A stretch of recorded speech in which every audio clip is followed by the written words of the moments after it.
Hi, chemistry students. This would be pre-AP and on-level students. The district this week has rolled out with a new lesson plan and curriculum for you, and it's talking about acids and bases.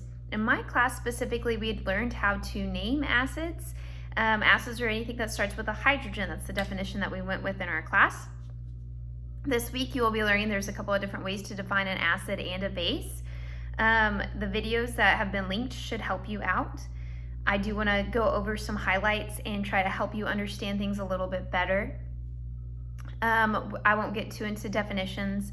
The videos are really good with that. But there are 7 strong acids.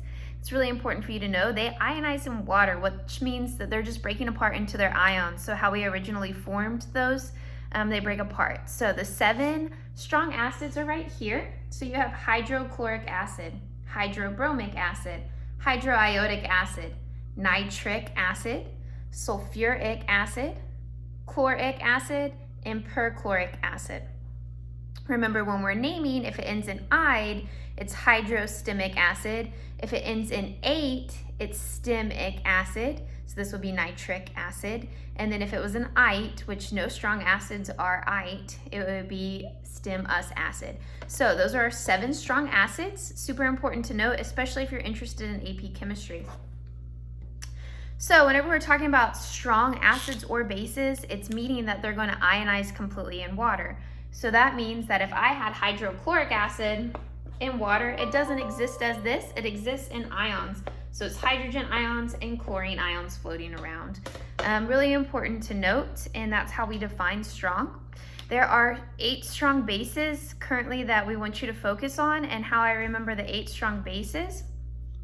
If you look at your periodic table, right here, we're going to form a little B. So we're going to go down and over and up. So it's a little B for bases, but they are on your, how to get my eraser. They are just formed with a hydroxide. So sodium hydroxide, lithium hydroxide, calcium hydroxide. So these are just a few examples so you can kind of see.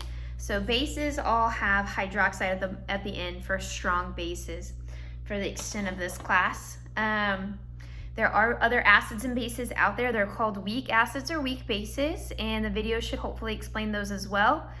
Whenever you're writing an equation for a neutralization reaction where you have an acid and a base, especially if it's a strong acid and a strong base, it's always going to produce salt and water. So if I took hydrochloric acid, equal parts hydrochloric acid mixed with equal parts sodium hydroxide, it's going to form salt and water every time. So here's my acid and here's my base, and whenever they mix together, I didn't have enough room, they're going to form water and salt. And how that works is this part is forming with the hydrogen, the plus thing, and the negatives, they flip-flop.